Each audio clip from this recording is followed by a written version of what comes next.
Que durante o tempo em que o herdeiro é menor, em nada difere de escravo, posto que é ele senhor de tudo, mas está sob tutores e curadores até o tempo predeterminado pelo Pai. Assim, também nós, quando éramos menores, estávamos servilmente sujeitos aos rudimentos do mundo. Vindo, porém, à plenitude do tempo, Deus enviou seu Filho, nascido de mulher, nascido sob a lei, para resgatar os que estavam sob a lei, a fim de que recebamos a adoção de filhos. E, porque vós sois filhos, enviou Deus ao nosso coração o Espírito de seu Filho, que clama, Abba, Pai. De sorte que já não és escravos, porém filho, e, sendo filho, também herdeiro por Deus. Outrora, porém, não conhecendo a Deus, servíeis a deuses que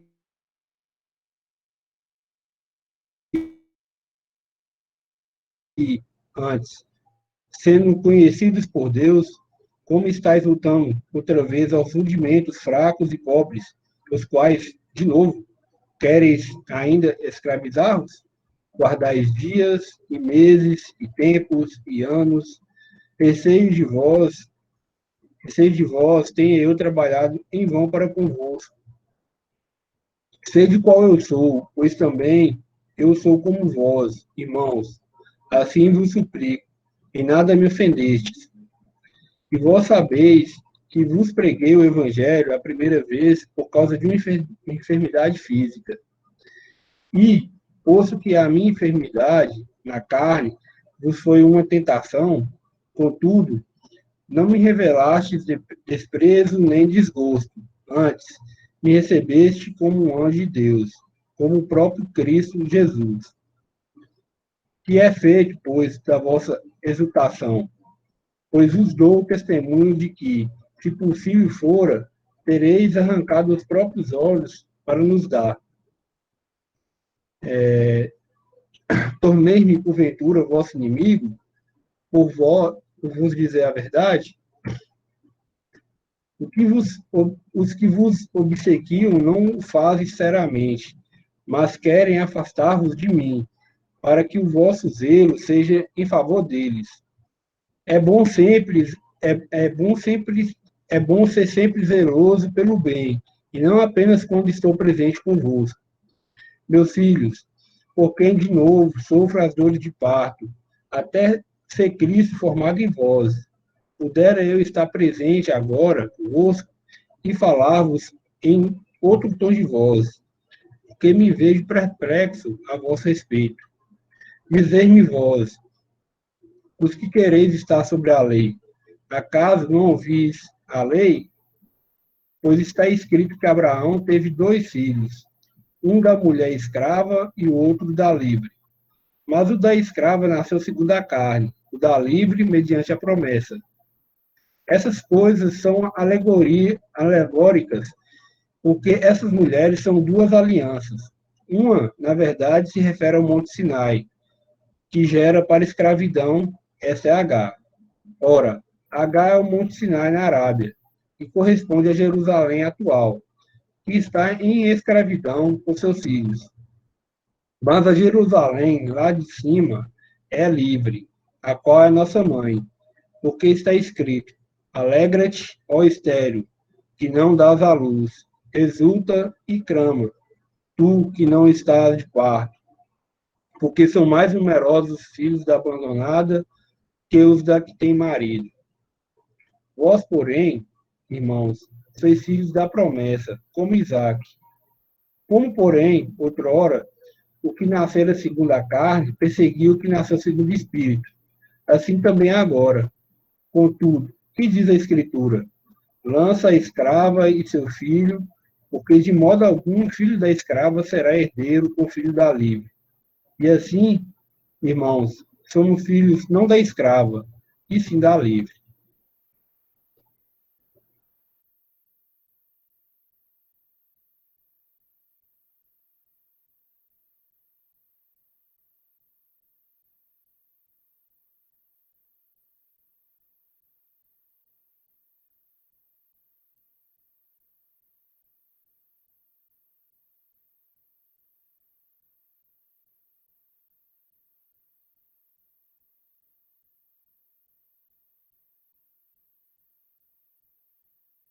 Colossenses, no capítulo 2, eu quero ver 2 versos que eu quero compartilhar aqui.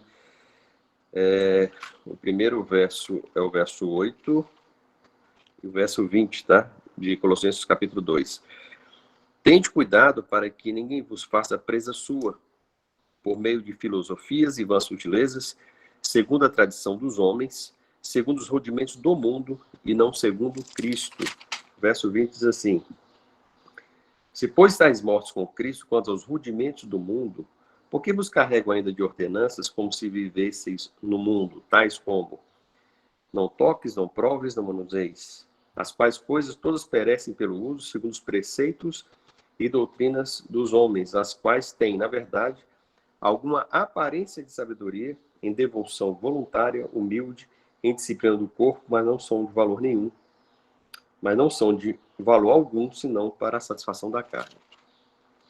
Nós sabemos, irmãos, que quando os homens se colocam numa situação de buscando essa justificação, ou auto-justificar-se diante de Deus, né? E a gente fala aqui das obras, por essa razão, essas questões, do ponto de vista da lei, agradam tanto ao homem, né? Que quer ter, obviamente, uma participação, quer ter algum louvor no que diz respeito à salvação, no que diz respeito a se tornar, pelas suas ações, pelos seus atos, enfim, como que merecedores de alguma bênção da parte de Deus. E esses homens, então, a carne realmente, isso é um afago na carne, né? E aqui nós temos, falando no verso 2 de Gálatas, no capítulo 4, nós estamos vendo exatamente sobre a questão dos primeiros rudimentos do mundo, né? Então, Locke inicia, fala sobre, exatamente, Paulo aborda aqui, para que a gente possa ter uma compreensão melhor daquilo que ele quer falar, né, sobre a questão da lei, desses homens que enganavam esses irmãos aqui, e assim, exigindo, como nós vimos no capítulo 3, que nós vimos semana passada, sobre a questão da necessidade da circuncisão, a fim de que eles pudessem desfrutar da salvação, né? Ou seja, voltar para esses rudimentos, voltar para aquilo que os escravizava. Na verdade, os gálatas eram gentios, né? Quanto àqueles judaizantes, obviamente, eles são advindos do judaísmo, e pregavam que havia realmente essa necessidade para que eles voltassem. E aqui, no capítulo 4, a gente vai ver no verso 10, né? Guardais dias e meses e tempos. Então, como é que se diz, esses costumes, essas coisas da lei, né? Elas realmente trazem uma satisfação à carne humana, né? Como se o homem pudesse fazer. E aqui Paulo traz essa relação, né? Que fala sobre o herdeiro, né?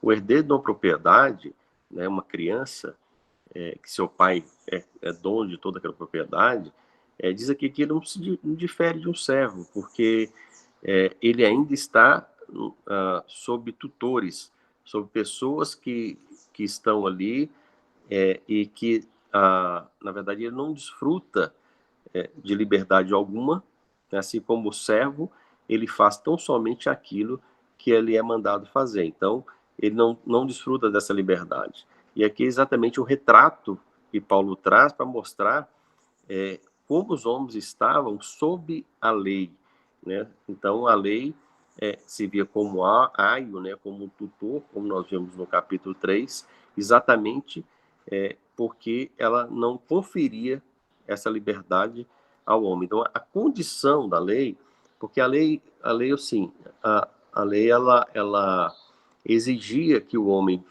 né, atendesse às suas ordenanças, né, que o homem cumprisse as suas ordenanças, de maneira que ele deveria fazê-lo de forma completa, algo que só o Senhor Jesus, né, foi capaz de fazer, de cumprir toda a lei, mas ela não dava nenhum poder, ela não conferia nenhuma capacidade do homem de obedecer.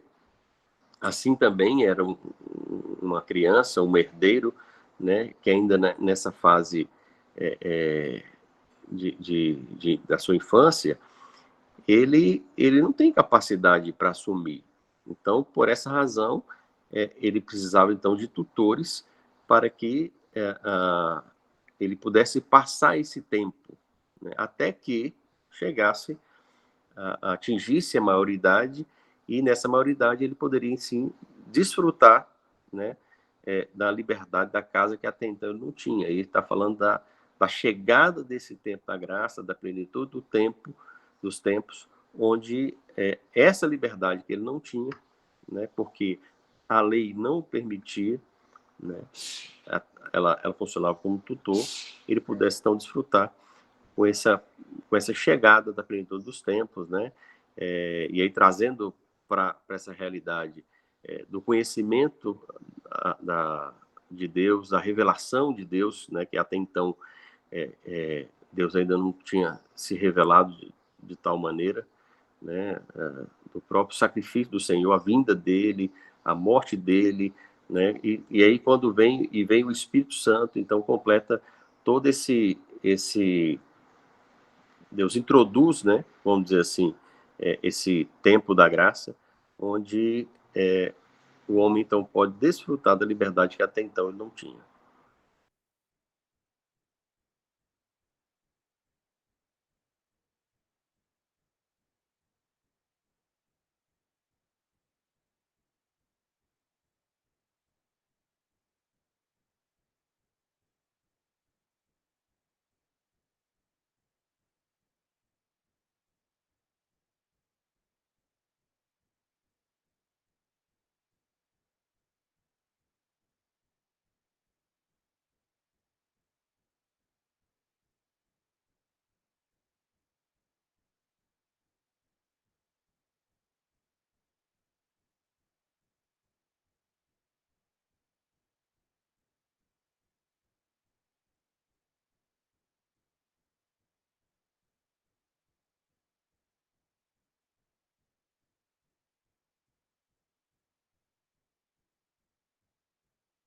Que é corrigida, para remir que estavam debaixo da lei, a fim de recebermos a adoção de filhos. Não sei se as outras traduções estão iguais, todas estão assim, ou se tem alguma diferente. Os irmãos sabem aí? Na revista e atualizada está assim, Wesley, para resgatar os que estavam sobre a lei, a fim de recebermos a adoção de filhos. Certo.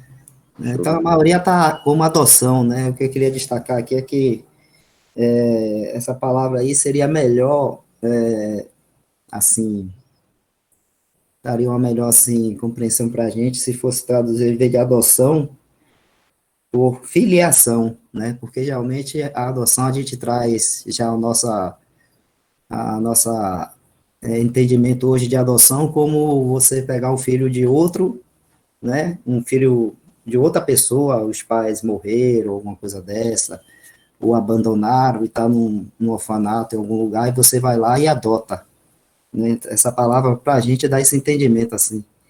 E se a gente entende como essa adoção aqui, na verdade, usar pela palavra filiação, a gente vai ter uma compreensão melhor do que Deus fez, né, e faz por todo aquele que crê no seu Filho, o Senhor Jesus Cristo, na sua obra, né? Ele nos torna filhos, né, de Deus, né? A obra do Senhor Jesus Cristo, a pessoa do Senhor Jesus, o que ele fez por nós ali na cruz, sua morte, o derramamento do seu sangue para lavar nossos pecados. E quando cremos, né, e assim, e recebemos assim o Espírito Santo em nós, nós tornamos filhos de Deus. A gente viu isso lá em Efésios, né, quando fala que fomos predestinados para filhos de Deus, Efésios capítulo 1, né, capítulo 1, 5, e nos predestinou para filhos de adoção por Jesus Cristo para si mesmo, segundo o beneplácito da sua vontade, né? Então, essa adoção aqui é uma filiação, porque aí nós hoje somos realmente filhos de Deus, né? Não é que fomos adotados assim, mas fomos, nos tornamos filhos de Deus. E outro ponto que eu queria destacar é no verso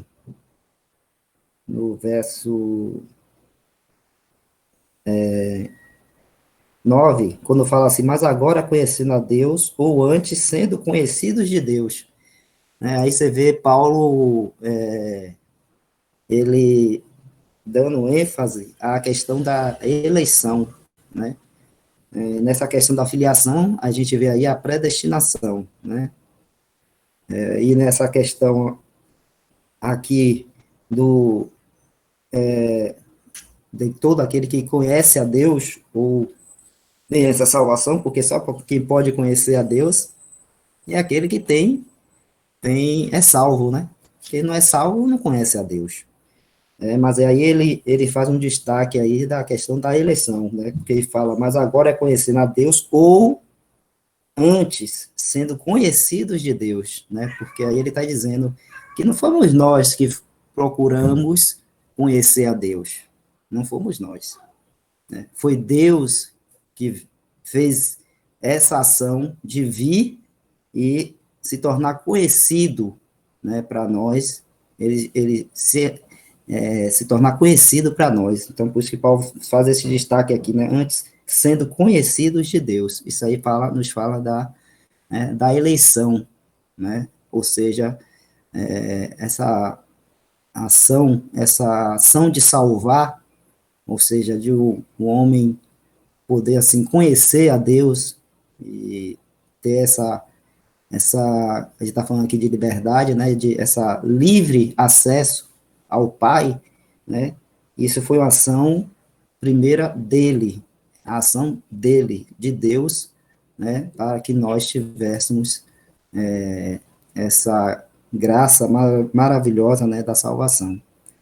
Então, eu queria só destacar essas duas coisas, que às vezes está embutido aqui, né, mas você vê que, eu estou falando assim embutido porque ele não está falando diretamente desses assuntos de eleição e predestinação, mas ele mantém firme, né, essas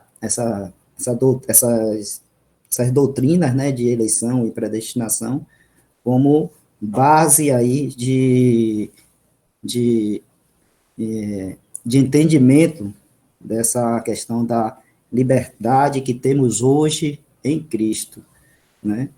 E também nos dá o entendimento também de que não tem nada, essas coisas não tem nada a ver com a carne, né? Como o Cássio falou aí, né? Geralmente a carne quer trazer glória para si mesmo, algum louvor para si, né?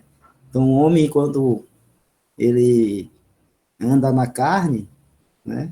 E a carne gosta disso, né? A carne gosta de um elogio, a carne gosta de um tapinha nas costas, a carne gosta de um louvor, né? A carne gosta de ser colocada num pedestal, acima dos outros.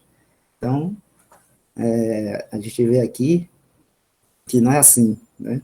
Não é assim. Então, a gente tem que estar bem atento a isso e sempre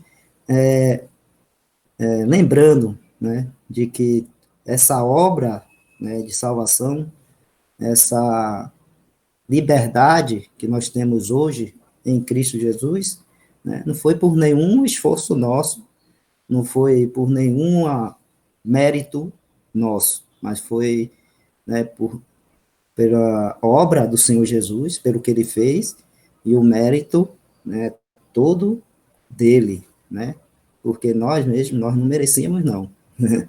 O Senhor Jesus é quem, graciosamente, né, o Senhor Jesus e o Deus Pai também, né, eles fizeram essa obra aí, Deus Pai enviando o seu Filho, e o Senhor Jesus, como Filho de Deus, em obediência ao Pai, né, fez tudo como lhe tinha sido ordenado para a honra e glória do Pai, e assim também, depois que ele terminou sua obra, o Pai também deu honra e glória ao Filho, né? Então,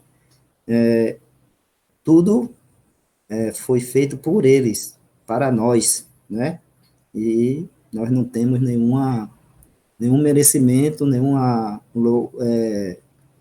louvor com que possamos alçar nossa voz, louvando a nós mesmos por alguma coisa que a gente acha ou pense que podemos ter feito para ajudar nessa obra. Então, é tudo aí para louvor e honra, né, de Deus Pai e do Senhor Jesus Cristo, Filho de Deus, o nosso Senhor e Salvador.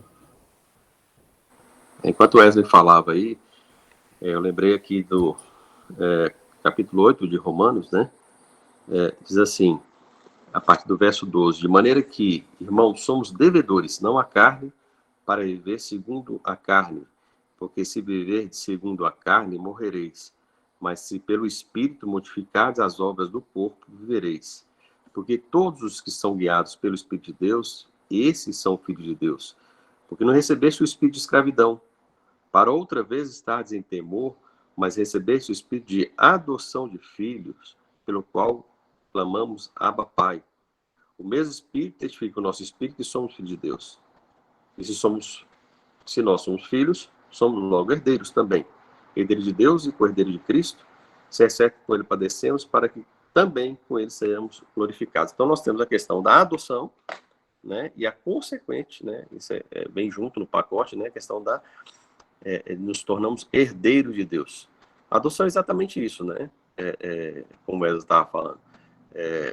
Fomos adotados, né? Por que fomos adotados? Porque não éramos filhos, né? Éramos filhos de Satanás, né? Então, nós nos tornamos filhos de Deus, né? João, no capítulo 1 do Evangelho de João, né? Fala exatamente sobre essa questão, né? Quando diz aqui assim, vamos ler aqui só para ver esse texto também. Um 10 ou um 11, quer ver? Verso 12, né? Mas a todos quanto receberam, deu-lhes o poder de serem feitos ou de se tornarem filhos de Deus, aos que creem no seu nome. Então, nós nos tornamos, quando cremos, nos tornamos filhos, né? Somos adotados como filhos, né? Porque Deus mesmo tinha só o Filho, que é o Senhor Jesus, e nós fomos, então, trazidos para essa posição, né, que hoje podemos desfrutar. E a loucura, a insensatez, né, poderia dizer até a tolice que Paulo fala desses irmãos aqui da Galácia, é porque ele havia apresentado o evangelho da graça de Deus para esses irmãos, e eles, né, mal influenciados por esses falsos irmãos, né, que queriam, então, de volta trazê-los, levá-los a uma condição de escravidão pela lei, e assim, eles que já estavam desfrutando, estavam andando relativamente bem, né, pelo aquilo que Paulo tinha trazido para eles. Então, por isso que Paulo fala, olha, vocês estavam numa condição de privilégio, na posição de privilégio, na condição de privilégio, vocês estavam desfrutando disso, né, como se abrisse mão de toda a liberdade, daquilo que é infinitamente superior, para voltar aos rudimentos desse mundo, para coisas, né, onde se exige do homem coisas para serem feitas, as quais ele não tem capacidade para fazer, para cumprir, né, como se isso fosse garantir alguma coisa. Na verdade, o que eles utilizaram esses homens, esses irmãos, esses falsos, né, acusaram Paulo exatamente disso, né?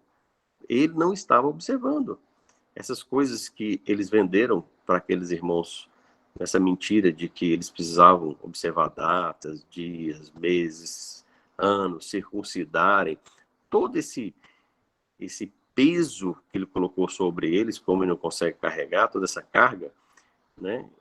Olha, Paulo não faz nada disso, né? Então, assim, ele não fala da circuncisão com vocês, da necessidade de circuncidar, ele não fala para vocês para observar dias, meses, anos, ele não fala sobre restrição de alimentação, né? De que tipo de carne se pode comer. Então, eles se colocaram na posição trazendo coisas que são rudimentos como se fossem coisas que tivessem algum valor espiritual. E aí ainda disseram, olha, Paulo não faz nada disso. E aí esses irmãos acabaram se voltando contra Paulo, porque Paulo não estava fazendo aquilo que aqueles homens disseram que eles deveriam fazer, e eles começaram a fazer, né? E então era uma imbecilidade. Eles estavam gozando de um privilégio e a partir daqueles momentos ali que eles aceitaram aquelas coisas novamente, não, né? Porque eles não eram gentios, que eles aceitaram então aquelas ordenanças da lei e aplicando isso no dia a dia, né? Então eles estavam fazendo um caminho, né, do qual Paulo tinha vindo, né? Esses homens tinham vindo e não tinha necessidade, porque aquilo também se constituía de alguma maneira uma desonra, né? Porque aquilo era uma negação de toda aquela obra que o Senhor Jesus tinha feito, de toda a revelação, de todo o conhecimento do próprio Espírito Santo, né? Que tinha sido enviado, né? Algo que na lei não existia. Então, o próprio Espírito que conferia ao homem poder, confere a nós poder para poder obedecer. O Espírito Santo, ele nos guia, né? Ele nos capacita para que nós possamos viver a vida cristã. Eles estavam negando tudo isso.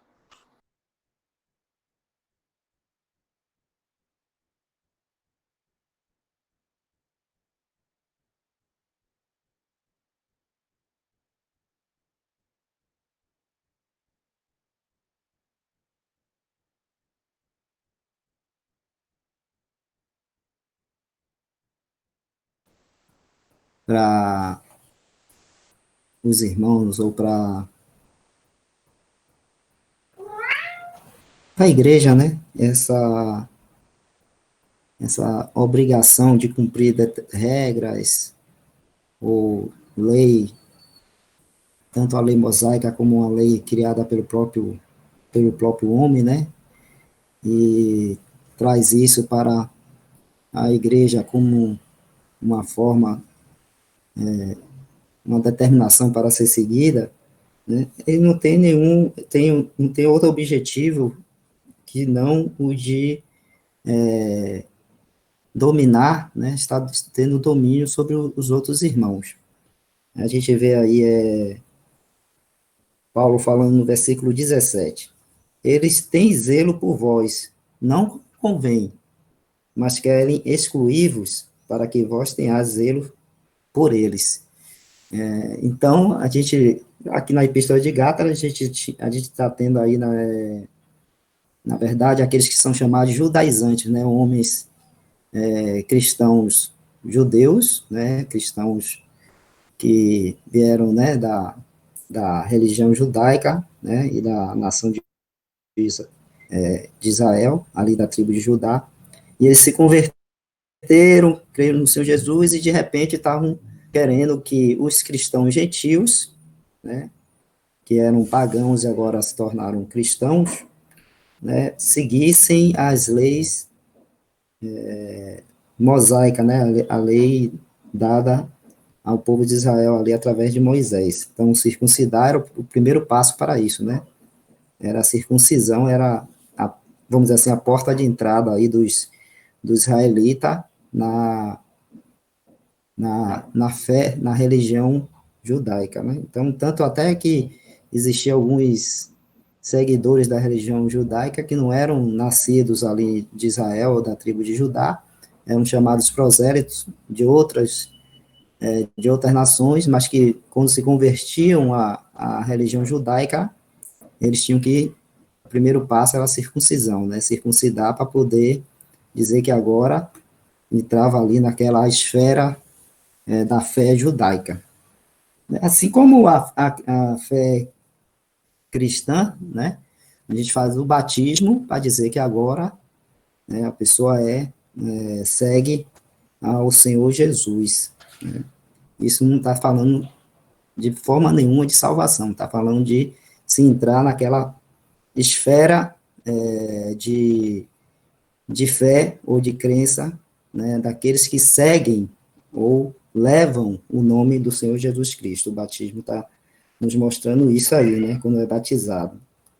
Então, esses esses judaizantes aí, né, eles traziam e queriam impor essa questão da lei, né, porque era muito fácil chegar e dizer, ó, eu faço, sigo tais e tais rituais, ou sou circuncidado, sigo essa lei, as leis de Moisés, e os outros que não eram assim, né, vieram do paganismo e não podiam, e muitas vezes não entendiam nada daquilo, do que estava sendo, querendo ser imposto sobre eles, como circuncisão e outros rituais judaicos, né, ficavam, vamos dizer assim, admirando esses que tinham essa posição, né, que eram circuncidados, que seguiam aquelas leis mosaicas. Então, eles tinham esse zelo de querer que seguissem, né, as leis ali, para que os outros, né, olhassem para eles com admiração, né, com admiração, e ficassem, vamos dizer assim, como que seguindo o que eles determinassem, né, a forma do viver cristão, né, então é como se eles tivessem, por ser já nascidos judeus, já nascidos circuncidados, já, né, já seguirem a lei desde criança e tudo mais, eles tivessem uma posição mais elevada do que aqueles que agora estavam chegando, né, e não eram circuncidados desde criança, não seguiam a lei e tudo mais, mas agora tinham que seguir.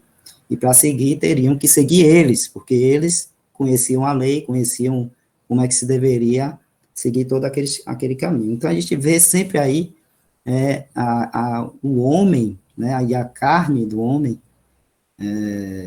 querendo, né, um espaço de destaque no meio dos irmãos.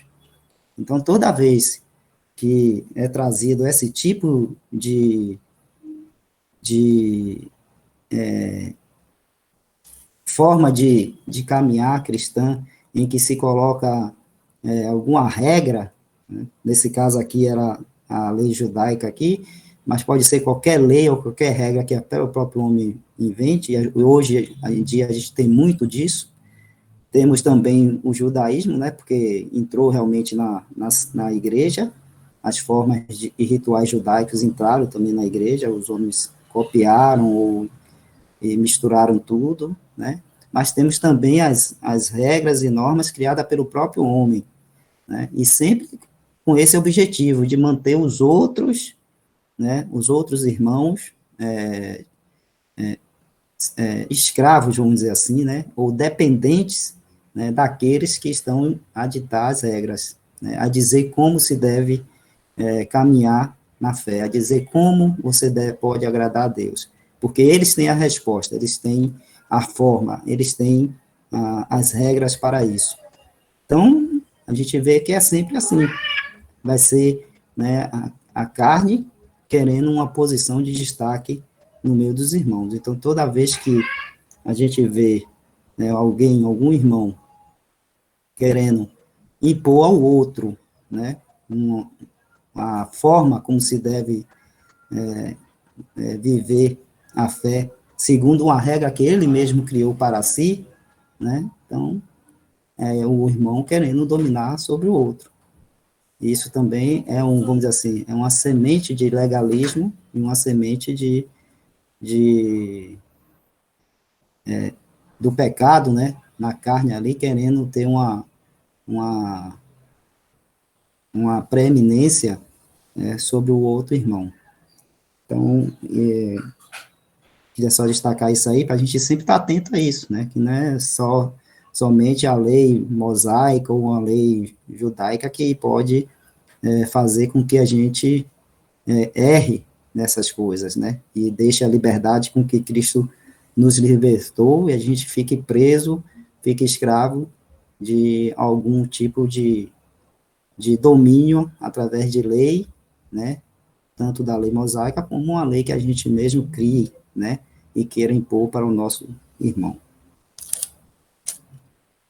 Dentro que o Wesley está falando aí sobre essa questão da lei, né, os irmãos falam sobre da lei, de lei, porque assim, no verso final do verso 3, no final do verso 3 do capítulo 4, estão lendo, estávamos reduzidos à servidão debaixo dos primeiros rudimentos do mundo, né? Daquilo que o homem, né, quer fazer pela carne. Mas eu queria chamar a atenção aqui, no verso 10, eu já tinha falado de guardar dias e meses e anos, e tempos e anos. O verso 11 fala, receio de vós que não haja trabalhado em vão para convosco. Ou seja, Paulo está dizendo, olha, depois de ter caminhado com vocês, depois de ter feito toda a exposição do evangelho, da graça de Deus para vocês, sabe, assim, eu receio, eu tenho temor que tudo que eu tenha feito e que vocês fizeram, todas as perseguições que sofreram, principalmente, né, tanto Paulo quanto aqueles irmãos, e olha que eles eram perseguidos pelos mestres judaizantes, por aqueles pelos religiosos, né? Toda perseguição que a gente encontra na palavra, né, assim, a gente vai para o Novo Testamento, são os religiosos que estão perseguindo, né? São aqueles que se dizem os tais, né, os que são donos da verdade, que perseguem, assim como Paulo também foi um perseguidor, né? Então, ele diz exatamente essa preocupação dele, poxa vida, nós passamos por tanta prova, por tanta tribulação, por tanta perseguição, perigo de morte, sabe? Fomos desprezados, a nossa reputação foi colocada assim, jogada na lata do lixo. Vocês sofreram tanto para agora, sabe? Porque no momento em que eles abraçaram essas ordenanças aqui e começaram a fazer essas coisas que os homens estavam falando, a perseguição cessou, né? Certamente. Então, irmãos, queria chamar a atenção, porque Paulo denuncia aqui e critica essa questão de guardar dias, meses, tempos, anos. E quando eu li esse verso 10 aqui, eu lembrei de um texto que tem em Romanos 14, quando Paulo fala assim, né? A partir do verso 4. Quem tu que julgas o servo alheio? Para seu próprio Senhor está em pé ou cai, mas estará firme, porque poderoso é Deus para o firmar. Um faz diferença de dia em dia, mas outro julga iguais todos os dias. Cada um esteja inteiramente seguro em sua própria mente. Desculpa. Aquele que faz caso do dia para o Senhor faz, e não faz caso do dia, e o que não faz caso do dia para o Senhor o não faz. O que come para o Senhor come, porque dá graças a Deus. O que come não, e o que não come para o Senhor não come e dá graças a Deus. Então, assim, parece, né, assim, no primeiro momento, se a gente faz uma leitura rápida, né, parece uma contradição, né, e assim, aqui vai, sempre que a gente encontrar alguma coisa na palavra que sugere alguma contradição, que a gente sabe que a palavra toda ela é inspirada e nós cremos nisso, então, assim, certamente que ou falta uma compreensão nossa, porque assim que eu li esse verso 10 aqui, lembrei desse texto, e assim, eu sei que não é a palavra que está errada, então o meu entendimento, ou mesmo a tradução, né, então nós jamais deveremos lançar dúvida sobre a palavra inspirada, né? Então nós cremos em toda ela, nós somos sim chamados para crer, e aí talvez falta luz para a gente poder entender. Mas enquanto aqui em Gálatas, Paulo está falando de homens que são, né, esses advindos eram pagãos, né? Eram gentios por natureza, eles não eram mais gentios, né? É importante que se diga isso, né? Não há mais judeu, nem grego, né? Nós estamos em Cristo. Então, quando é gentil, né? É por natureza, né? E quando os irmãos falam gentios, a gente entende que é isso que está falando, né? Não, são advindos do judaísmo ou do paganismo. E aí, como eles vieram, tem essa origem pagã, né? Paulo, então, denuncia que eles estão fazendo isso. Mas quando nós voltamos aqui para a Romanos, já é diferente, né? Se a gente ler o primeiro versículo aqui, aí dá clareza do capítulo 14. Diz assim, de Romanos: ora, quanto ao que está enfermo na fé, recebei-o, não em contenda sobre dúvidas. Então, aquele que não tem ainda a compreensão, aquele que é fraco na fé, né? Você não vai botar o dedo na ferida, pô, você tá... Aí você vai pregar o evangelho para a pessoa, mas você guarda sábado, né? Isso não é pregar o evangelho, né? Então, lembrei daquele texto também que Paulo fala, né, que ele se fazia, se amoldava a situação, né, porque naquele momento não convém você chegar para uma pessoa que é um idólatra, por exemplo, um romanista aí, né, e chegar na casa dele e falar assim, mas você adora imagem, arranca essa imagem da parede. Não sabe? É o evangelho que nós devemos trazer. Então, o que Paulo faz aqui para os romanos é exatamente considerar, né, aqueles que ainda não têm a compreensão, né? E na verdade, ele não está falando de uma condescendência, não é você concordar com aquilo que está errado, né? Mas é você agir de forma amorosa e conduzir a pessoa, né, ao conhecimento de Cristo. E assim, eu lembro que ontem eu estava olhando sobre esse texto, na hora assim, eu falei, caramba, tem alguma coisa que eu não estou entendendo aqui. Por que Paulo parece permitir condenar os Gálatas a esse respeito, e por outro lado, ele permitia aos irmãos, para aqueles de Roma ali, que se fizesse, ou seja, se aceitasse isso.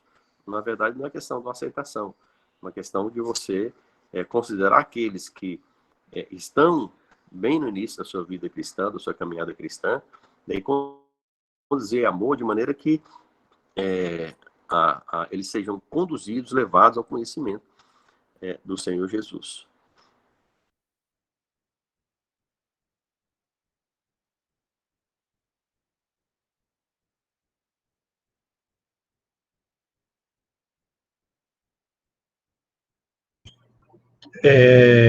Interessante isso que o Cássio colocou, né? Que em Gálatas a gente vê parte da atitude dos irmãos em receber o legalismo, né? De aceitar o legalismo, né? Essa ideia de cumprir a lei. E lá em Romanos a gente vê mais o sentido daqueles que estão chegando da lei, que ainda não tem uma compreensão madura do que é a liberdade de Cristo. Então, dá a entender, né, o caso falou, que há um contraste aqui.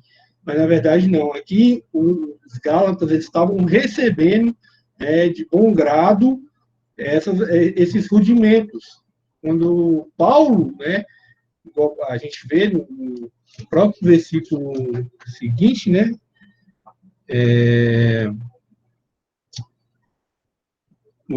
que ele diz, né, no versículo 10, guardai dias e meses e tempos e anos, receio de vós que não haja trabalhado em vão para convosco. Então, Paulo já tinha dado essa maturidade para eles em relação a essas coisas. E eles estavam querendo voltar para isso. E lá em Romanos a gente vê diferente, né? São irmãos, né, que conheceram a palavra, mas possivelmente estavam saindo do judaísmo, né, porque eles guardavam dias, né? Mas só que ainda não tinha essa compreensão do que é a liberdade que Cristo nos libertou, né? Então, ali Paulo traz a questão do amor para com o próximo, né? A questão de não julgar, de saber lidar com a pessoa, né? Isso vale para nós hoje em dia, né? Porque a gente vê que nós saímos também do sistema de ordenança, de valores, e quando a gente se depara com a liberdade que Cristo nos libertou, às vezes a gente causa um pouco de confusão na nossa mente, né? Nem o Cássio falou, a palavra é perfeita. A confusão é justamente isso que aconteceu na cristandade, né? Misturou o judaísmo com o que deveria ser, né, a doutrina cristã, que é justamente a liberdade que agora a gente tem em Cristo. E estava pensando aqui em Hebreus 10, só para a gente entender um pouquinho em relação a essas coisas da lei. Em Hebreus 10, versículo 1 diz assim: porque tendo a lei a sombra dos bens futuros, e não a imagem exata das coisas, nunca, pelos mesmos sacrifícios que continuamente se oferece a cada ano, pode aperfeiçoar os que a eles se chegam. A lei não pode aperfeiçoar ninguém, né? Mudando um pouco de assunto, a lei não pode aperfeiçoar ninguém, nada, né? Mas a gente vê que a lei e todas aquelas ordenanças era sombra do que estava por vir, né? E lá em Colossenses a gente vê um versículo semelhante a esse, né? Que essas coisas eram sombras, a realidade, todavia, agora é Cristo. Cristo já nos deixou perfeitos para o Pai, né? No versículo 14 de Hebreus, ele diz assim, porque uma só oblação aperfeiçoou para sempre os que são santificados. Ah, mas hoje a gente não é perfeito hoje, a gente peca, a gente cai, a gente erra com o irmão, a gente erra com as pessoas ao nosso redor, a gente não é perfeito. Mas pelo que o Senhor Jesus Cristo fez, né, com essa uma só oração, ele já nos deixou perfeitos para o Pai. Somos vistos agora no lugar onde Cristo está, né? Cristo está sentado à direita do Pai. E nós somos vistos, né, pelo Pai, assentados com Cristo. Então, nós estamos perfeitos diante dele, né? Só estamos aguardando a redenção desse nosso corpo falho, corruptível, né? Que ainda responde, né, aos comandos da carne, né, do pecado, mas perante Deus nós já somos perfeitos. Já somos perfeitos e a lei não pode fazer isso. Mas Cristo fez isso com uma só obração por cada um de nós. E hoje temos aqui, né, a, a perfeição da palavra e a graça do Senhor por nos mostrar, né, essa liberdade que a gente tem em relação a essas coisas que tem no mundo, né, esses rudimentos que uma vez a gente estava preso, né, nessas coisas. E isso é de bom entendimento também para a gente ter, né, que hoje nós somos livres, mas vão chegar irmãos, né, se o Senhor não voltar, né, o Senhor vai trazer irmãos também que vão chegar ainda com um pouco, não com esse entendimento que a gente está podendo contemplar aqui agora, né? Mas esse amor, né, que agora a gente recebeu do Pai, a gente deve estender a esses irmãos, né, a fim de que eles venham também, né, deixar de ser enfermos na fé e poder compreender essa liberdade que agora eles têm em Cristo, que eles não vão precisar guardar dias, não vão precisar se abster de alguma coisa, de comida, essas coisas que são lícitas, né? Mas que, por causa da religião, né, façam que as pessoas fiquem aprisionadas. Isso é uma prisão, né? A religião coloca uma prisão para o homem e a gente não é capaz, a gente não é capaz de cumprir essas coisas, né? Então é esse comentário que eu queria fazer, irmãos.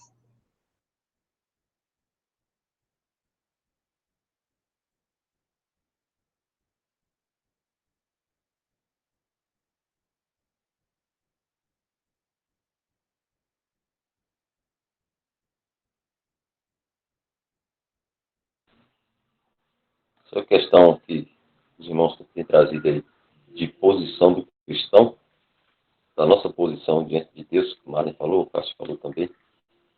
A gente vê em Efésios, o Marlon até citou o versículo aí, Efésios 2,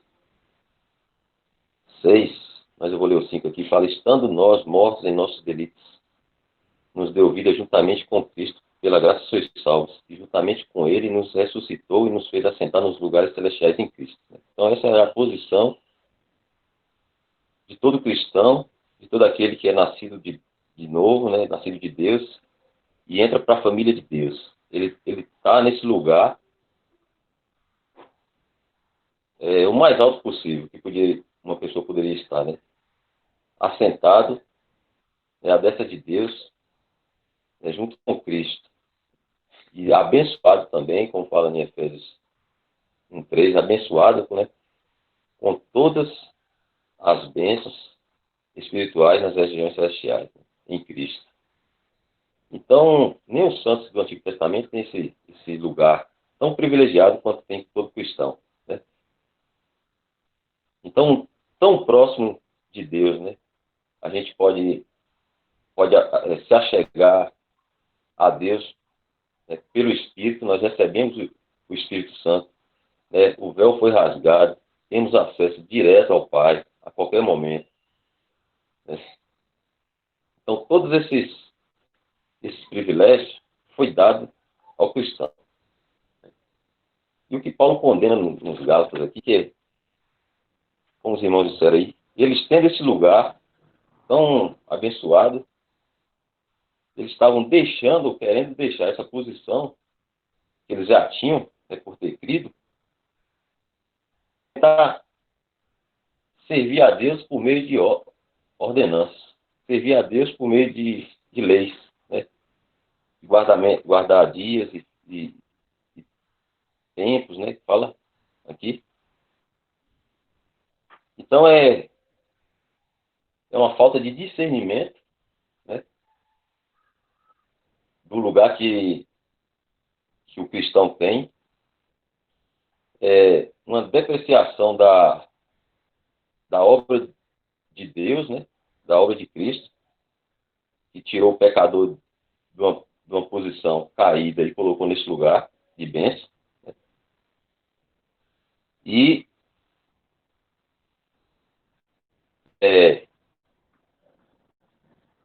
querer, né, o legalismo, a religião, é querer se sentir importante e querer fazer Deus devedor, né? Então, eu vou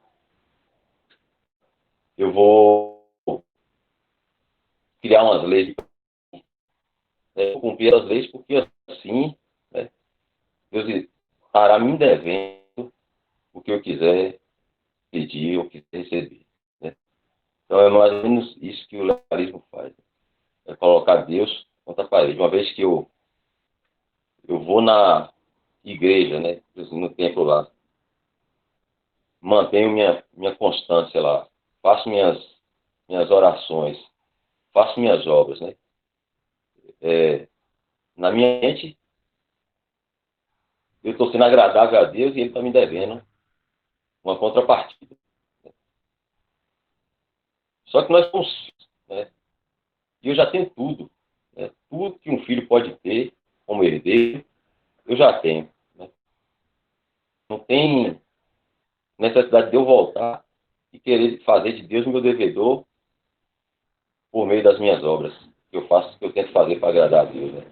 O que Paulo basicamente queria colocar na cabeça deles é essa, né? O que estava entristecendo e preocupando a Paulo é que eles, nessa posição que eles já tinham sido colocados, eles agora, influenciados por mestres judaizantes, né? Eles queriam voltar não, como o Cássio falou, porque eles nunca nunca cumpriram lei, né? Mas eles estavam sendo contaminados e queriam fazer, né, servir a Deus por meio de obras, ou seja, sair desse lugar tão próximo para agora, distante de Deus, ficar fazendo, guardando dias, né, e fazendo obras. Isso pode acontecer com qualquer um, né? O legalismo, ele é tão pernicioso que para qualquer um, se eu crio leis para mim, por exemplo, que sou um cristão, pode acontecer de eu me achar melhor do que o irmão que não cumpre aquelas leis que eu criei para mim, né? Isso também é um mal do legalismo, né? Um outro mal do legalismo. Então, isso preocupava Paulo, e por isso que Paulo, acho que no início que ele fala assim, que ele estava admirado, né, que tendo os Gálatas começado pelo Espírito, né, queriam voltar agora para as obras da lei. Isso admirava e preocupava o apóstolo. No versículo 3, né? Sois assim insensatos, que tendo começado no Espírito, estejais agora vos aperfeiçoando na carne, né?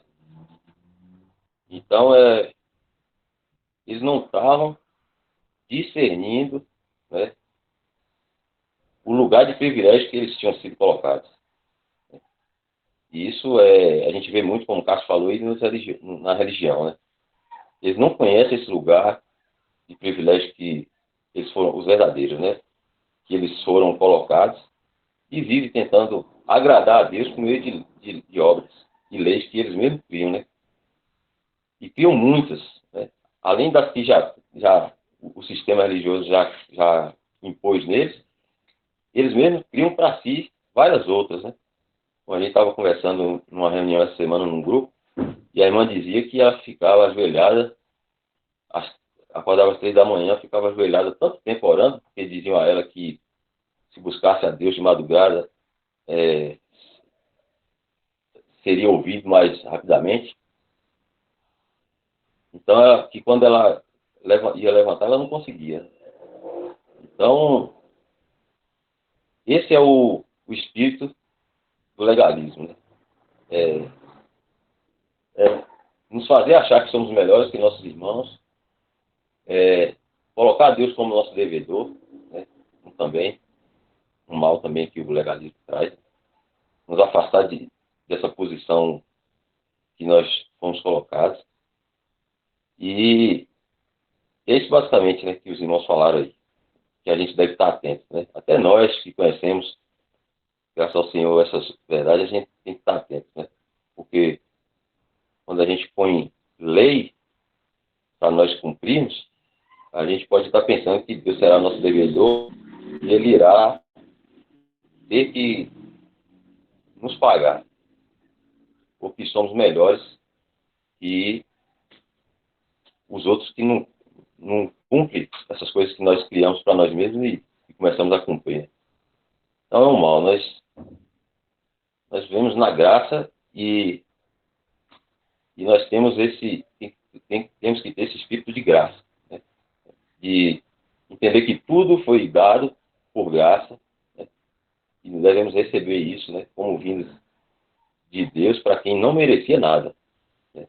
Nós não merecíamos nada. Deus não é devedor de ninguém.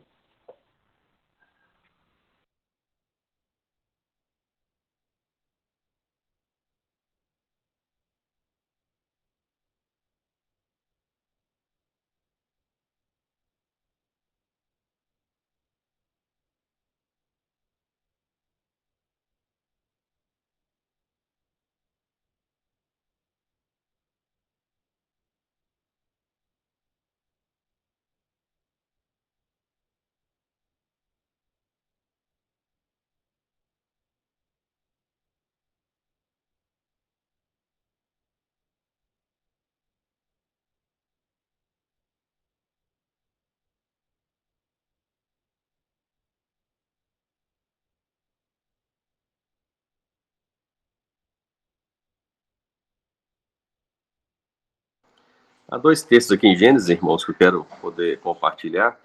Gênesis 16, 15.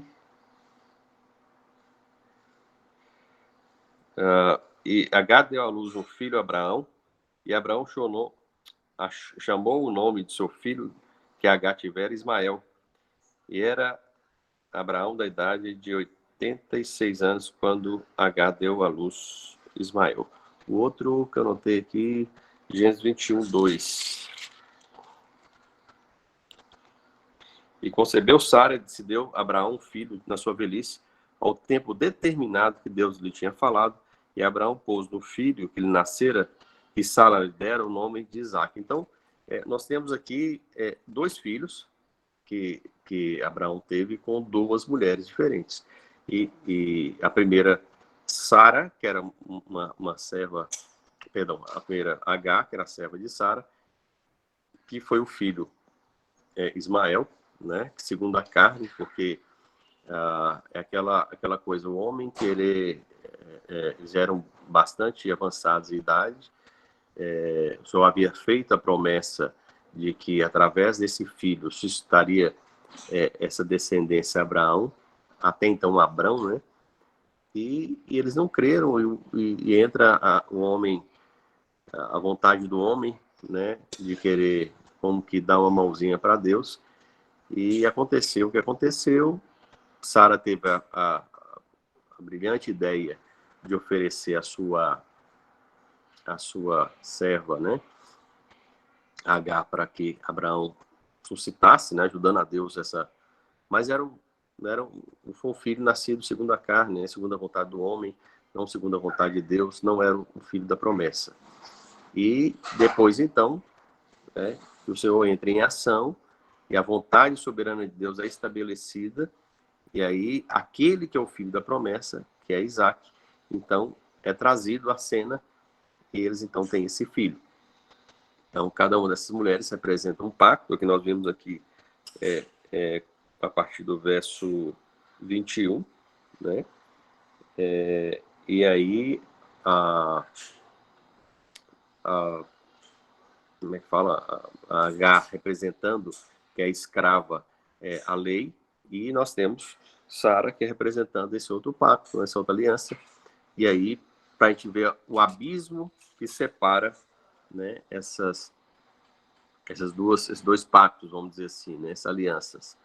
E aí, então, só para ilustrar, e Paulo traz essa questão aqui, para tentando despertar a consciência desses irmãos da Galácia, né, e aí quando ele diz aqui, mais um pouco atrás, né, que ele fala assim,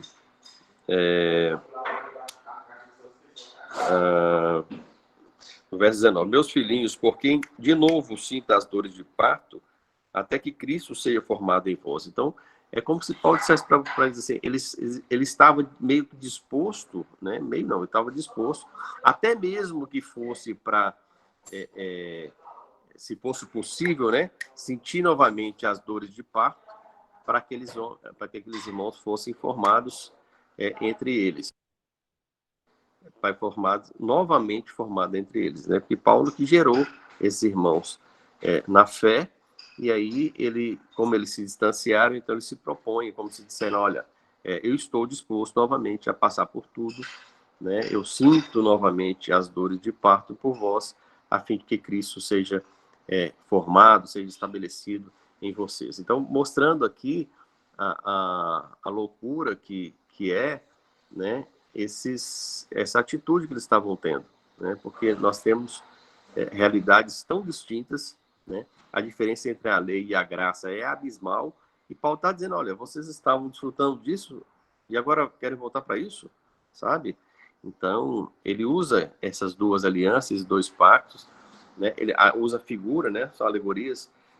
Na verdade, sim, são alegorias, mas nós sabemos que, de fato, né, teve esses dois filhos, nós sabemos da aliança, mas Paulo utiliza aqui para trazer, né, com esses detalhes, a insanidade, vamos dizer assim, a loucura que eles assumirem tal caminho, né, tal condição, né? Eles foram colocados em uma alta posição, eles permaneciam nessa posição, só que eles estavam agindo, né, numa condição inferior, né? É sempre a gente bom lembrar sobre posição e sobre condição. A posição que nós estamos e que esses irmãos estavam já era a posição em Cristo Jesus. Essa posição em nada depende do que a gente pensa, do que a gente faz, do que a gente resolve, do que a gente gosta. Nós fomos colocados em alta posição, né? E o crente, ele não perde essa alta posição. Agora, a condição em que nós nos encontramos, ela pode corresponder a essa posição, essa alta posição, ou não, né? Quando nós, de alguma maneira, fazemos a nossa própria vontade, a gente está contrariando essa posição, né? Apesar de continuar nela, né? Então, uma condição nossa, né, ela pode não corresponder à posição que nós estamos. E nós somos chamados a viver de acordo com a nova posição que hoje nós temos, que é a posição de liberdade em Cristo, né, livre de todas essas coisas, enfim, né?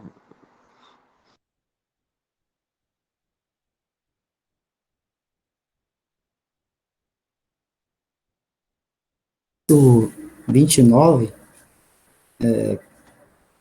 depois de Paulo dar essa explicação aí, né, sobre o filho da promessa, que o filho da escrava,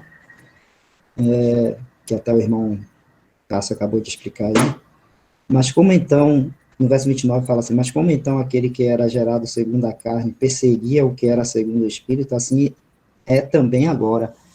É interessante isso aí, que como isso é verdade. Às vezes nós podemos ser enganados, né, pela aqueles que querendo nos colocar de novo debaixo de escravidão, ou seja, de novo está sobre alguma lei, né, seja ela mosaica ou seja ela criada pelo próprio homem, né, aqueles que querem fazer isso, pode aparentemente para a gente parecer que eles estão querendo o nosso bem, né?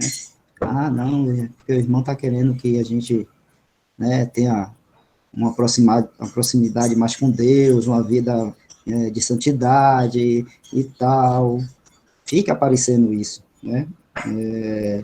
Mas o que Paulo está dizendo aqui, né, no verso 29, é que não, que aquele que era gerado segundo a carne perseguia o que era segundo o Espírito. Assim também é agora. Assim também é agora, né? Esses daí não estão, na verdade, querendo o nosso bem, mas sim perseguindo, né? Aqueles que são gerados, né? Segundo o Espírito, que tem agora uma liberdade, né? Que Cristo nos deu, né? E que nós agora podemos desfrutar dessa liberdade de servir a Deus e de estar diante do Pai, sem nenhum impedimento ou sem nenhum tipo de restrição ou que impeça essa liberdade. Então é interessante isso, porque isso é verdade mesmo, assim é também agora, né? Então a gente tem que estar atento, porque quando esses trazem esses tipos de restrições e de regras para nós, não é para nosso bem.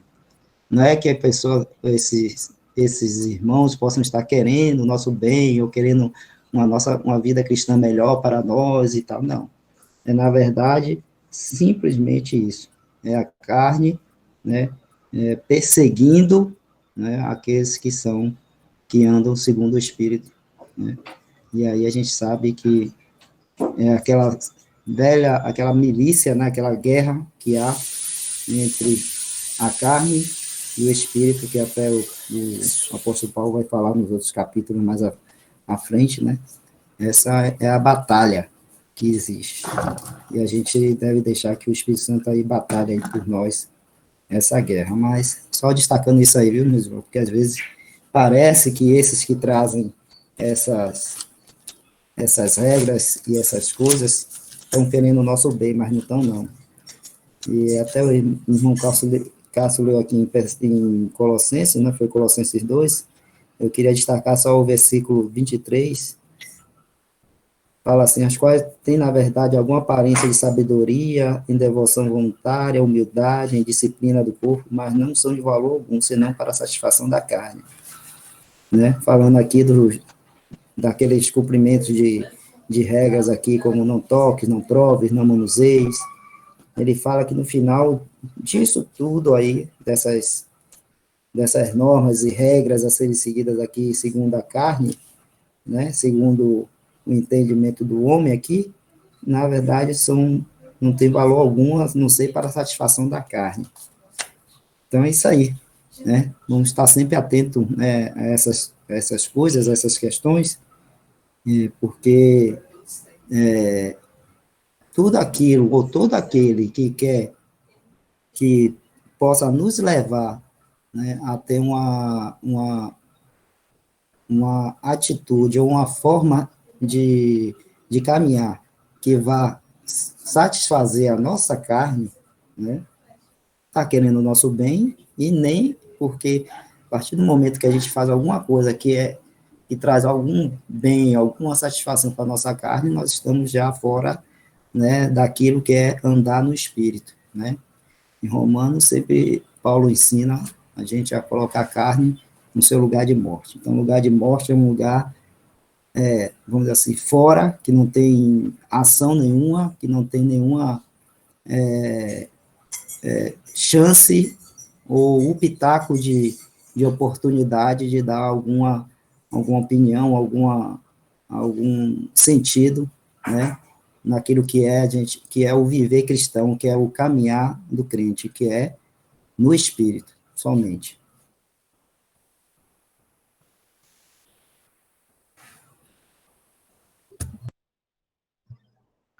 Está até dando a hora nossa aqui já, né? Mas vou fazer um comentário aqui breve sobre outro mal que o legalismo tem e que até mesmo nós que hoje podemos contemplar essas verdades, né?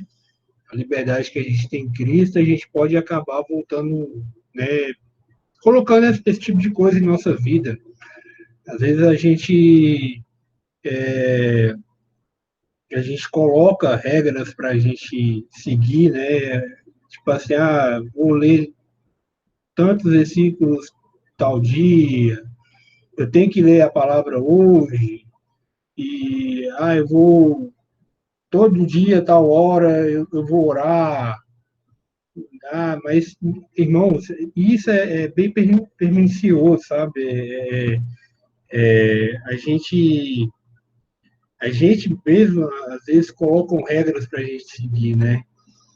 E isso não parte da espontaneidade para com o Pai, né? Para com o Senhor, quando a gente deve ter essa relação com o Pai como a gente tem com o nosso Pai, né? É uma relação. A gente não tem é importante a gente ter sempre um tempo separado para o Senhor. Não estou dizendo que isso não é, né? Mas eu estou falando que às vezes a gente coloca isso como uma regra.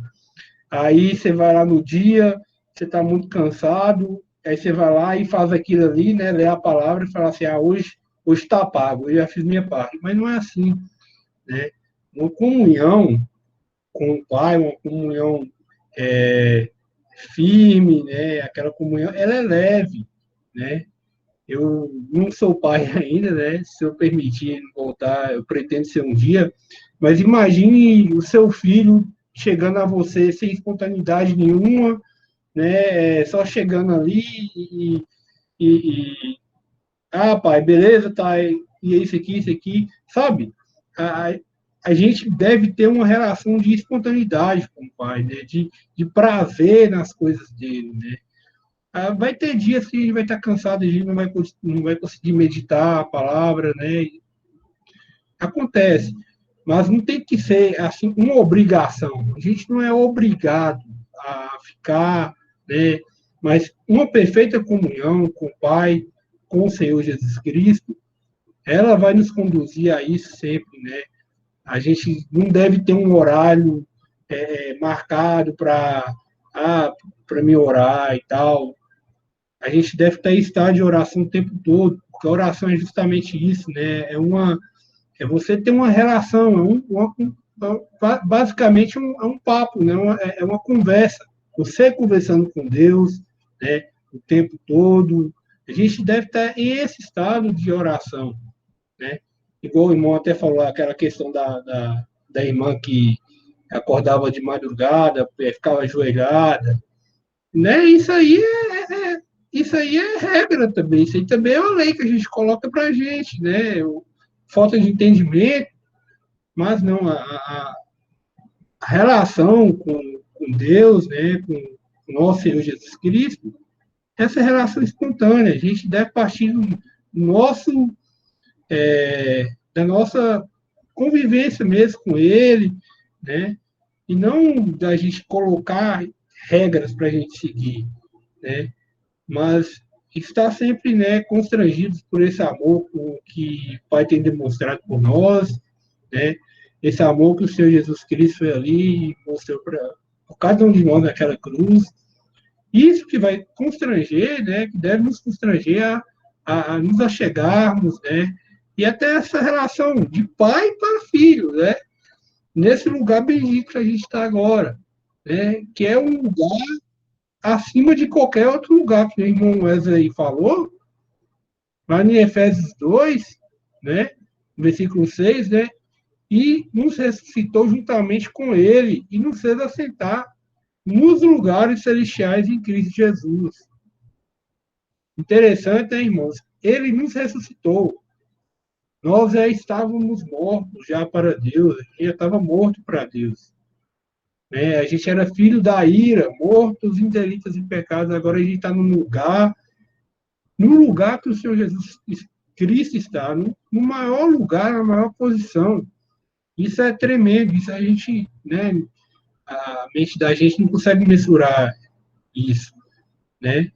Mas é nesse lugar que a gente está. Então, a gente querer voltar para regras, para lei, é voltar para um lugar que não é perfeito, quando a gente já está num lugar perfeito, né? Então, só esse caráter mesmo que eu queria trazer para os irmãos, né? A gente deve estar sempre ponderando isso, é algo que eu mesmo confesso que às vezes eu falo, poxa, essa semana eu meditei na palavra e tal, aí depois a gente volta a meditar a palavra, aí dá aquele aspecto que, agora sim, agora eu estou com comunhão com o Senhor. Mas não, se não te parte de espontaneidade, o incrédulo, o profeta faz isso, ele medita na palavra também, lê a palavra, tem profetas que fazem isso, né? No meio da cristandade aí, o joio, eles também lê a palavra, né? Mas e aí, você tem comunhão com Deus? Não tem. A comunhão deve partir justamente dessa relação, né? Por isso que o Senhor fala, né? Não para a gente não, quando a gente for orar, né? Não usar de vãs repetições, como faz os pagões. Ele diz lá no Sermão do Monte, né?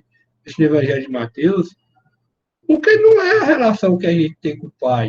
A relação que a gente tem com o Pai agora é a relação de pai e filho, né? Essa relação que a gente, é óbvio, né? Sempre com submissão, né? Com reconhecimento, né, de que Deus, ele é soberano, digno de todo louvor, né? Então a gente chega, né, com humildade, mas também com a plena consciência de que nós temos esse acesso ao Pai e que podemos, né, expor nossas fraquezas, né, e conversar com Deus, né? Essa é a comunhão que a gente deve ter com o Pai, né? Não essa coisa, eu tenho que fazer isso para Deus fazer isso para mim. Isso é barganha. É barganha com Deus. Deus não deve nada a ninguém.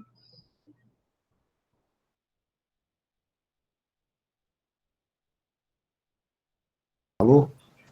Porque até o princípio do capítulo aqui, desse capítulo 4, Paulo, ele destaca essa questão primeiro, exatamente para a gente ter essa entendimento, né, da nossa posição em Cristo, né, quando ele fala da adoção de filhos, né, e essa posição que nós temos hoje. Então, Paulo já faz, no início, esse destaque, exatamente para a gente saber, né, de toda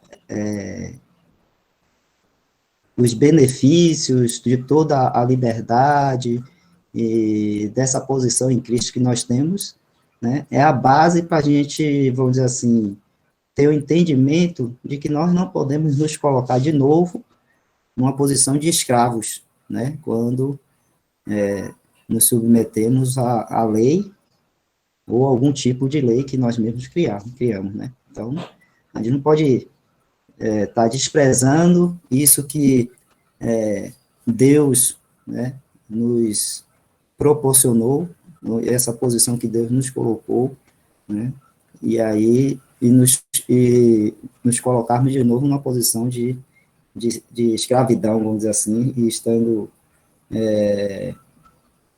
presos, né,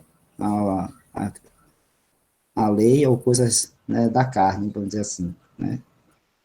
É interessante isso, porque esse destaque primeiro disso, né, é para a gente ter aquela, vamos dizer assim, aquela base de entendimento e de fé para não sermos tirados ou removidos facilmente desse entendimento por doutrinas ou por regras, né, de homens, né.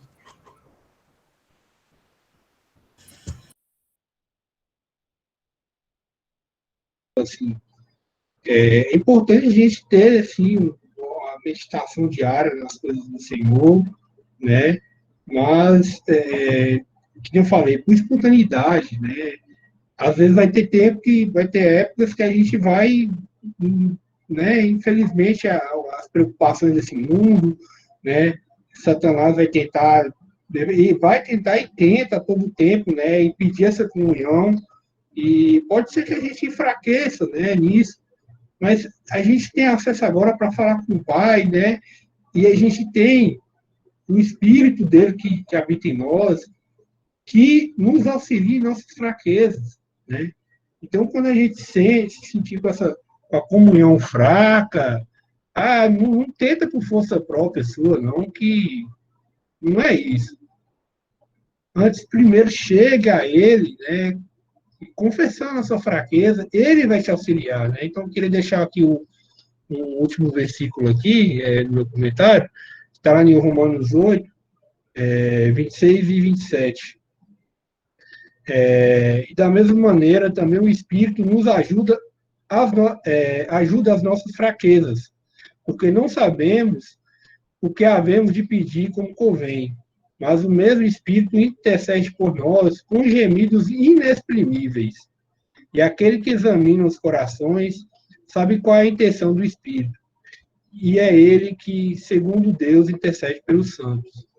Então, é chegar a Deus com toda essa certeza, né, reconhecendo a nossa fraqueza, e o Espírito dele, né, que hoje habita em nós, é ele que vai interceder, né?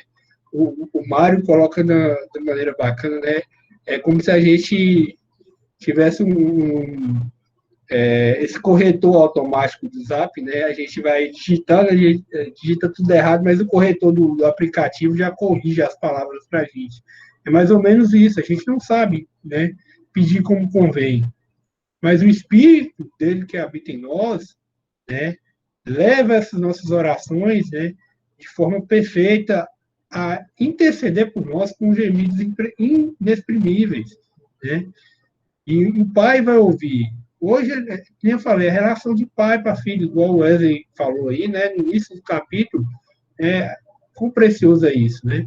Então, reconhecer a nossa fraqueza, voltar para ele, é ele que vai nos instituir, vai nos levantar, se caso a gente tiver caído, né? Se a gente estiver com a comunhão fraca, tudo parte, né, a vida do cristão, né, pegando aqui acho que foi o Lindeu que falou isso, né? A vida do cristão começa no joelho, não na atitude de, eu tenho que fazer isso, eu tenho que fazer. Não, a gente começa no joelho, em oração, sempre, né? E é ele que vai nos capacitar, vai nos levantar, vai nos colocar em pé, vai trazer para, né, para perto de si mesmo, né? Então, é isso que a gente deve ter em mente, né? Reconhecer as nossas fraquezas, né, e não querer fazer nada pela nossa própria força. Porque a gente não tem força, a gente é fraco, né? Então, é só esse último comentário aí.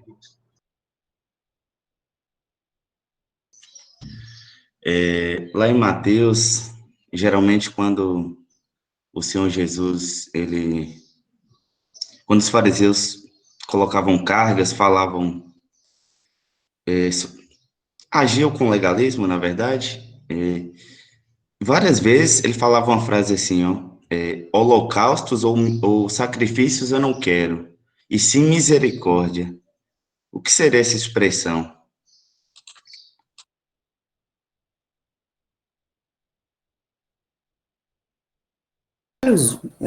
Botar lá no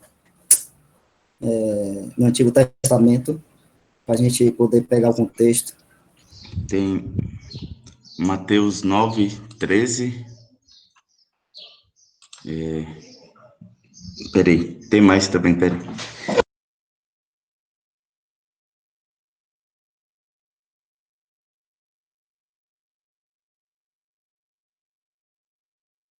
Julguem, mas eu saí do catolicismo, né? E no catolicismo eles têm um certo sacrifício também que costumam fazer, que é quando você peca, né? Você comete um pecado, você confessa para o padre, e geralmente o padre te dá lá qualquer oferta que você tem que fazer, né? A rezar tantos terços por dia, tantas Ave Maria, tantos Pai Nosso e tal.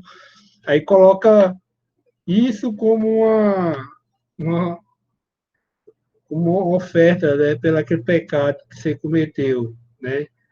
Quando aí fica fácil, né? A pessoa peca, né? Ah, vou pecar aqui, daqui a pouco eu vou ali, resto tantas Ave Maria, né? Tá, aí está resolvido. Não é isso, né? Eu vejo dessa maneira, né? Eles estavam colocando aquelas ofertas, né, pelo pecado, como algo que se eles fizessem alguma coisa errada, era só eles pegarem e, oferecer aquilo ali que estava tranquilo, mas na verdade não estava. Não estava partindo de um coração sincero, não estava partindo de um coração arrependido, né? Estava partindo de um coração legalista e que tinha como uma barganha para com Deus, né? Falar assim, eu pequei, eu vou dar isso aqui para Deus e aí meu pecado está pagado. Não é assim, né?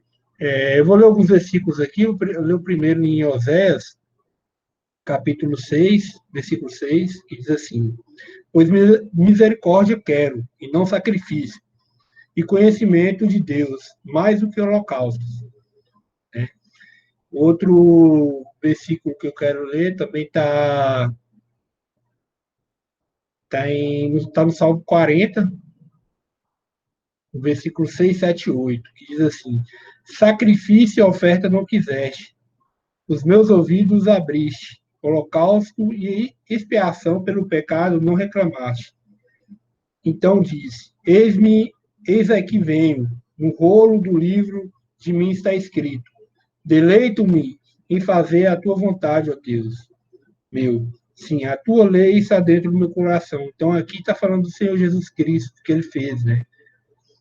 E pegando um gancho com Hebreus, né, naquele capítulo 10, né, que a gente estava lendo, o versículo 5 diz a mesma coisa, né? Pois, por isso, entrando no mundo de sacrifício e oferta, não quiseste, mas corpo me preparaste. Então, irmãos, a gente viu no início do capítulo 10, né, que a lei não pode aperfeiçoar ninguém, né? A lei não aperfeiçoa nada, né? Mas foi justamente isso que o Senhor Jesus Cristo fez que nos aperfeiçoou. E aqueles judaizantes, né, talvez eles tinham ainda esse entendimento, tá? Se pecar é só oferecer um sacrifício ali que tá beleza. Mas não é assim, né? Não é assim que deve ser as coisas. Né? A gente podia até ler, né, o contexto aí de Mateus 9, 13, na verdade, o contexto começa do versículo 9. E aí fala assim: E Jesus, passando adiante dali, viu assentado na alfândega um homem chamado Mateus, e disse-lhe: Segue-me. E ele levantou-se e o seguiu. E aconteceu que, estando ele em casa, estando à mesa, chegaram muitos publicanos e pecadores, e sentaram-se juntamente com Jesus e seus discípulos. E os fariseus, vendo isso, disseram aos seus discípulos: Por que come o vosso mestre com os publicanos e pecadores? Jesus, porém, ouvindo, disse-lhes: Não necessitam de médicos os sãos, mas sim os doentes. Ide, porém, e aprendei o que significa misericórdia quero e não sacrifício, porque eu não vim para chamar os justos, mas os pecadores ao arrependimento. Então, basicamente é isso aí que o irmão Marley falou, né? Você vê que aqui esses fariseus, eles se achavam melhores, ou, no caso, mais santos, ou, no caso, se achavam salvos, né? Vamos dizer assim, já estavam, como eles eram fariseus, você sabe que fariseu é aqueles seguidores, uma seita, né, ali dos judeus, que era extremamente zelosa da lei, né? Então, de seguir toda a lei. E ali os sacrifícios, oferta, aquelas coisas todas, né? Eles eram extremamente zelosos. Mas eles tinham esse zelo, né? Por orgulho, somente por orgulho e por vaidade. E aí se colocavam como mais santos do que os outros, ali de Israel. E a gente conhece vários textos aqui do Senhor Jesus e dos evangelhos mostrando isso, né? A gente vê lá a oração do fariseu, do publicano, como o fariseu chegar diante de Deus e se comparando com o publicano, se mostrando melhor e mais santo, vamos dizer assim, né? Do que o publicano e outras coisas mais. E nesse contexto aqui, ainda assim, a mesma coisa, né? Então, eles se achavam ali mais santo do que o publicano, no caso aí, aqui era Mateus, né, que era o cobrador de impostos, ele, e o Senhor Jesus foi, né, para a casa dele, e depois chegaram outros publicanos e pecadores, né, chegaram ali para estar também com Jesus, e esses fariseus achando que Jesus não poderia estar ali, né, junto com aqueles ali. Não quer dizer ali que Jesus estava tendo comunhão com aqueles publicanos e pecadores, não. E aqueles publicanos e pecadores foram até Jesus, que eles estavam querendo, né, conhecer a Cristo. E o Senhor Jesus, assim, falou, não necessitam de médicos os sãos, mas sim os doentes. Se os fariseus se achavam sãos e que não eram pecadores, e que não precisavam do favor do Senhor Jesus, então, né, o Senhor Jesus não era para eles, mas para aqueles que, né, sendo pecadores, necessitam, né, ser salvos, necessitam do perdão do pecado. E isso só vem através de Cristo, e não da lei. Né? A lei condena. A lei condena. Então não adiantava nada, os fariseus estavam cumprindo toda aquela lei e só estava condenando eles, porque eles não eram cumpridores da lei, né?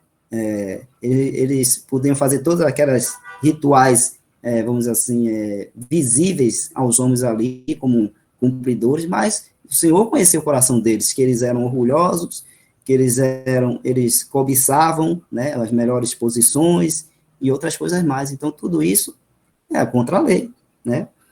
Então, por isso que o Senhor Jesus fala depois, ide, porém, aprender o que significa misericórdia quero e não sacrifício, porque o Senhor Jesus não quer que a gente fique cumprindo a lei, não é isso que vai nos salvar.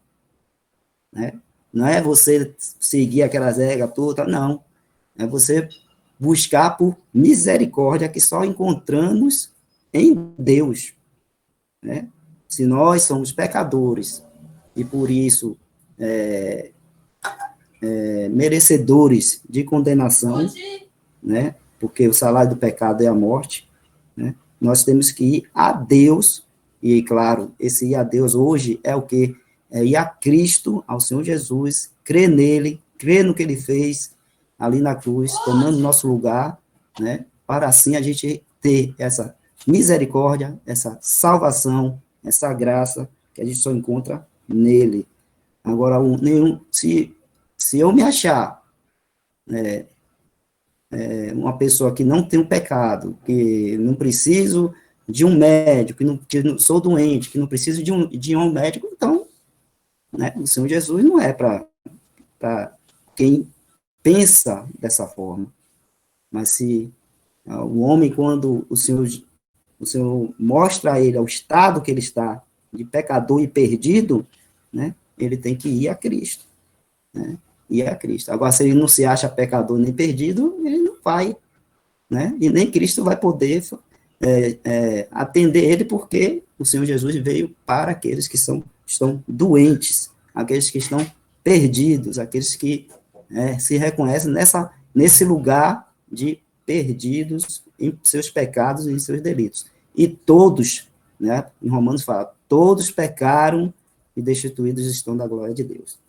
Então, é dentro desse contexto aí, né, não vai ser a gente, como o Marden falou, esse exemplo aí, né, da católica, a gente fazendo essa barganha, querendo fazer essa barganha com Deus, aí eu pequei, aí vou lá, né, como os fariseus faziam, ofereciam lá os sacrifícios, né, os holocaustos lá no templo, tá, ponto. Agora ele estava tudo bem, estava santo, era melhor do que os outros, né, ou como o Marden citou aí, né, que acontecia aí quando ele era na Igreja Católica, fazer essa barganha aí, achando que isso aí vai satisfazer, né, as demandas de Deus com relação ao homem, né, e perdoar realmente o pecado do homem, mas não vai. Né?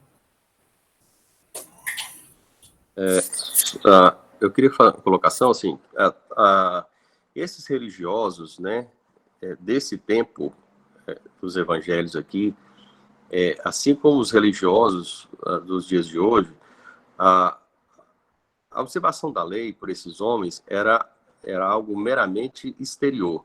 Então, eles tinham, como os religiosos de hoje, uma preocupação extrema com aquilo que é aparente, com aquilo que é visível.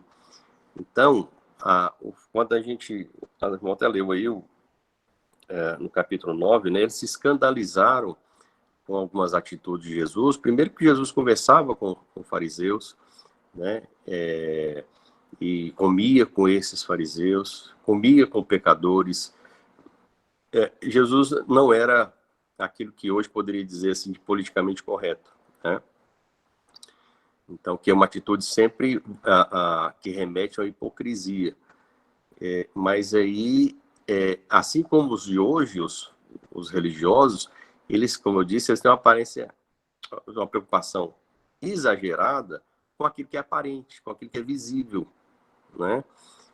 As pessoas querendo se mostrar aquilo que não são, né? Então, fazer obras para serem vistas pelos homens, para trazer louvor para si mesmo, né? Nós vemos nos dias de hoje, daqui a pouco tem o período do Natal, né? E que muitos homens, né, com as suas consciências culpadas, e talvez para aplacar um pouco a culpa daquilo que ele fez durante todo o ano, aí ele divulga, né, para todos os lados, aquilo que está fazendo, que está socorrendo um faminto, uma família, levando feira, né? Então, assim, a palavra diz que ele já recebeu o galardão dele, né? A recompensa de ser reconhecido pelos homens como um homem piedoso e caridoso, mas aquilo ali não passa de uma casca, né? A pessoa, de repente, ele é cruel o ano inteiro, mas aí chega no final do ano, ele quer vender a imagem daquilo que ele não é. Então, nesse aspecto que o Senhor Jesus está denunciando, né, aquela hipocrisia daqueles homens que eram tantos fariseus, principalmente os fariseus, eram tidos muito hipócritas, né? Eles tinham uma preocupação com o exterior, né? Por isso que o Senhor Jesus chegou a certa vez, ele falou assim, olha, comparando-os como um sepulcro caiado, por fora vocês são bonitinhos, por fora vocês são arrumadinhos, por fora, né, é tudo muito certinho, mas por dentro é uma podridão só, né? Então, assim, Jesus não quer esse tipo de postura, né? Porque ele sabia da hipocrisia daqueles homens, né? Ele quer misericórdia, quer amor, quer o exercício. Então, assim, se você quer fazer e ajudar um necessitado, que você o faça, né? Mas que não faça disso um palanque para você subir e as pessoas verem que você é uma pessoa boa, uma pessoa caridosa, ou para se sentir bem, né? Então, que o amor seja esse motivo e não a sua glória pessoal.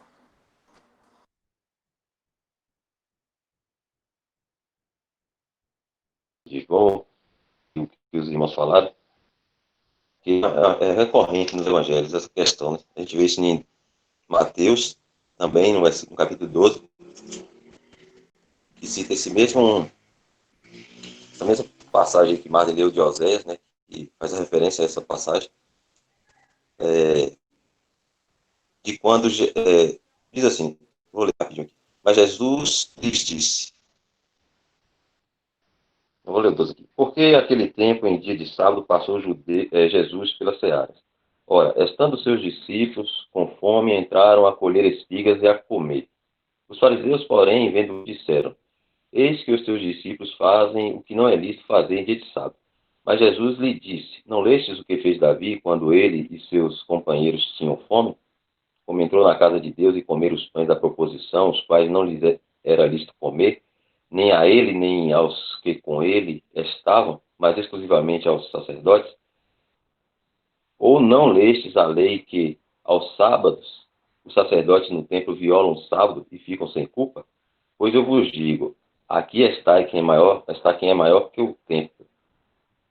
Mas, se vós soubesses o que significa misericórdia quero e não holocaustos, não terias condenado inocentes. Isso aqui está em Mateus. Em Marcos também, a gente vai ver uma outra situação parecida, né, que os fariseus condenam o Senhor Jesus por curar. Ele fala assim: de novo entrou Jesus na sinagoga e estava ali um homem que tinha mão ressequida e estava observando Jesus para ver se o curaria em dia de sábado, a fim de o acusarem. E disse Jesus ao homem da mão ressequida: vem para o meio. Então lhe perguntou: é lícito nos sábados fazer o bem ou fazer o mal, salvar a vida ou tirá-la? Mas eles ficaram em silêncio, olhando ao redor, indignado e condoído, com a dureza do seu coração, disse ao homem: estende a mão. Estendeu-a, e a mão lhe foi restaurada. Retirando-se os fariseus, conspiravam logo com os herodianos contra ele, em como lhe tirariam a vida. Né? Então, o que os judeus tinham, como os irmãos falaram aí, era uma coisa exterior. Né? Mas eles perderam, né, pelo distanciamento de Deus, né, da comunhão com Deus, eles perderam a misericórdia. Né? Eles não tinham misericórdia para com os outros. Né? Eles tinham somente a religião exterior, de cumprir a lei ali. Né? A lei diz que não pode fazer tal coisa no sábado. Né? Então, quem fizer está descumprindo a lei. E eles julgavam o Senhor por isso. Né? Mas, porque eles tinham perdido a misericórdia para com os outros. Né? Tinham endurecido seus corações. Né? Só que eles estavam tão endurecidos e tão insensíveis, né, a essas coisas, que o que eles estavam condenando em Cristo, que era curar a mão ressequida do homem aqui, no dia de sábado, eles estavam intentando fazer pior no dia de sábado, que era matar o Senhor Jesus. Né? De tão duro de coração que eles estavam. Né? Condenavam o Senhor por querer curar, fazer o bem, mas no coração deles, num dia de sábado, eles estavam intentando em seus corações matar o Senhor Jesus. E por isso que o Senhor Jesus fala assim: então lhes perguntou, é lícito nos sábados fazer o bem ou fazer o mal? Salvar a vida ou tirar a vida? Né? Porque o Senhor já conhecia o coração deles e sabia que eles estavam querendo matar ele ali no dia de sábado. Né? Enquanto o Senhor estava querendo salvar a vida, ou curar o enfermo ali. Né? E aí no Salmo... Deixa eu ver aqui, no Salmo 51, 7. Deixa eu ver se é isso. Não, 51, 17, que fala: sacrifícios agradáveis a Deus são o espírito quebrantado, coração compungido e contrito, não desprezarás, ó Deus. Então esse é o sacrifício agradável a Deus. Né? É um coração quebrantado, um espírito quebrantado, coração compungido e contrito. Né? Porque o que eles tinham? Eles tinham o cumprimento exterior da lei. Né? Por isso que o Senhor Jesus dizia assim para as pessoas: ó, façam o que eles dizem, mas não façam o que eles fazem. Porque eles diziam, né, ser cumpridores, mas não realmente cumpriam. Né? Porque não tinham essa comunhão com Deus. Eles não tinham mais, perderam, né, a essência de tudo o que Deus era. Né? Só estava ali religiosamente cumprindo aquelas leis. Tinham se afastado de Deus. Né? Seus corações já estavam distantes, eram só meros religiosos. Então eu creio que esse versículo, né, que fala que não adianta a misericórdia, um coração contrito, né, sincero, né, segundo, né, o caráter de Cristo, digamos assim, né, como Cristo a gente deve andar assim. Né, porque os sacrifícios, isso Deus não precisa, Deus é Deus, né? Tudo que Ele quer, Ele tem, porque Ele é o Criador de todas as coisas, né? E o que eu posso dar a Deus que Ele já não tem? Então, mais ou menos, eu penso dessa forma.